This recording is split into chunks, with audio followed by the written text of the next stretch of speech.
So besides the fact that the game's about to take place, the Ravens are going to go to London.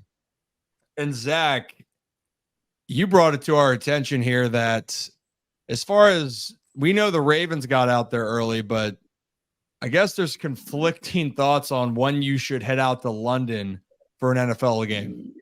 Yeah, so I was just sitting there and all of a sudden I get a notification that Traylon Burks isn't traveling with the team to London. And I was like, is he going back? What's he doing? And I was like, oh, they're not there yet, which is crazy to think that they are taking a red eye tonight.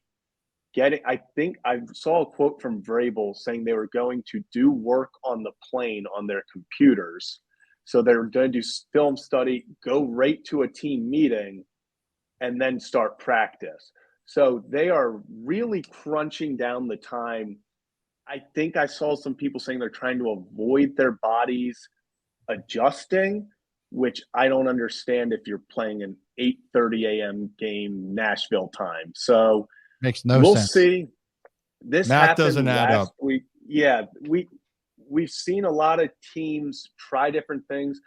Ravens last time they went out there went out on Friday. We don't need to talk about how that went, but it wasn't pretty. Bills went out there on Friday last week and lost. Titans actually went out on Friday in 2019 and lost. And Vrabel said they still wanted to stick with that plan. So it's really interesting to see how teams are handling that decision. But I think I would rather be out there for a whole week to adjust than get there Friday after a red eye and be like, in less than 48 hours, we have kickoff.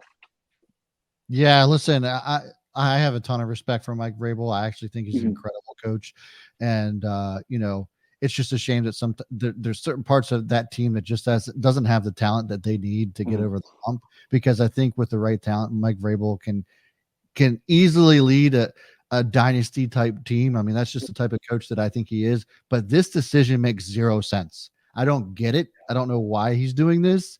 And there's enough data to show.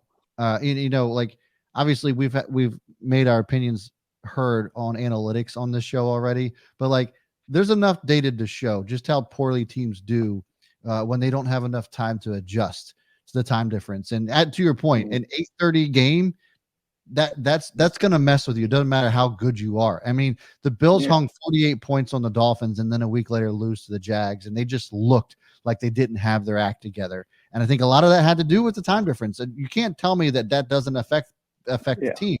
And so I think that it just doesn't make any sense. And I think that the Titans are going to regret this decision, going so late in the week. Yeah, I mean, it messes with you. And I will say, I've been traveling a lot when I've played. Baseball was different, though. You're on a bus and you just kind of get used to it and you go to play or you get on a plane. But this isn't a, that's the norm, right? That's the normalcy of it. And maybe the thought is we're trying to keep our schedule as normal as possible, but there's nothing normal about going to play in London where there is such a big time difference, where you're playing on a different field, you're in a different country. And quite frankly, there's just so many other different variables that we never think of that you have to adjust to. Now, if you go out there and kick some ass, then you can do whatever the hell you want. But we have seen, to your guys' point, teams have had trouble getting used to playing over there. Just seems like the Jaguars should move there because they figured out how to play in London. Other teams, not so much. And it was going to be a fascinating game, guys, for a lot of reasons because – look, we can't get a pulse on the Titans now. In general, they've been up and down. They've alternated losing, winning each game so far this season. Hopefully for the Ravens' case, they can make it another consecutive loss. Their losses, they lost to the Colts in a divisional game where Anthony Richardson left the game, so you felt like that was one for Tennessee to come and take.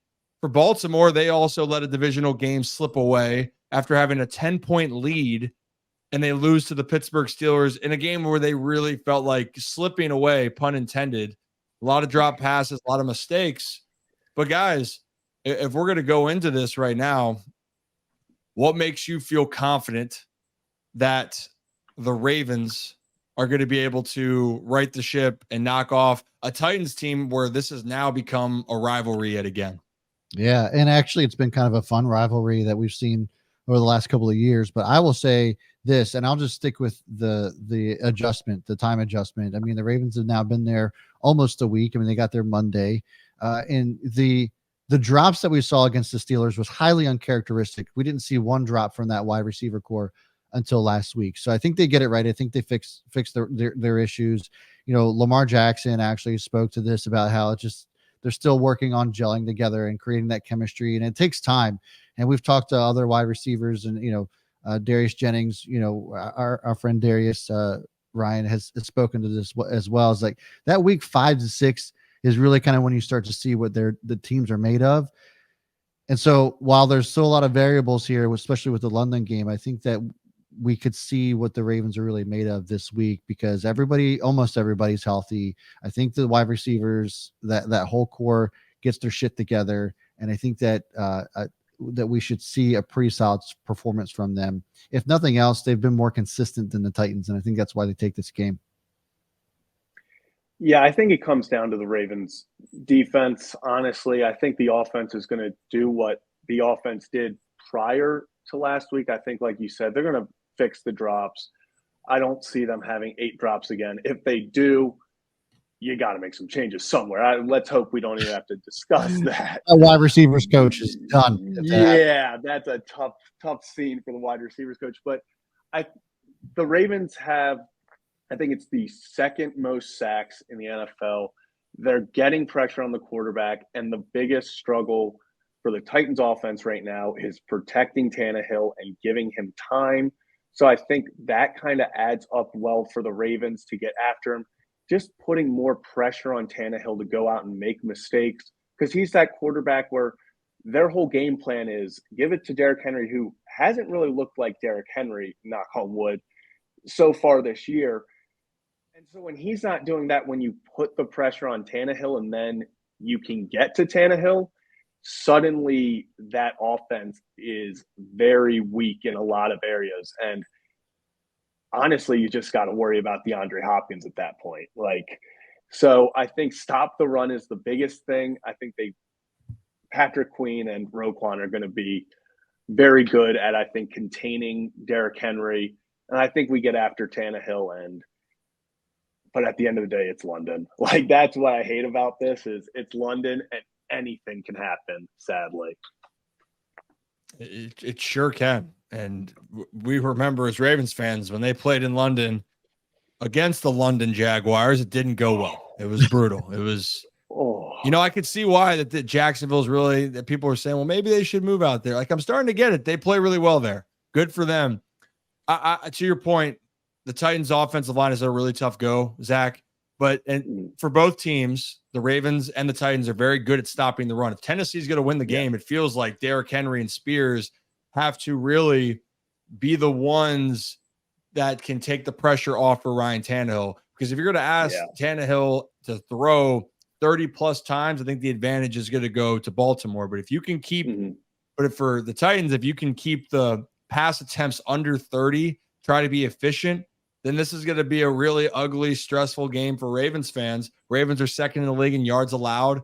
But I think the other part of it too, and it's no secret here, this isn't a brand new recipe, but the turnover margin. Even though the Ravens have won games, both the Titans and the Ravens are kind of in the middle of the pack towards the bottom third tier. I think it's 17th or 19th in the league in their turnover margin per game. They're both negative.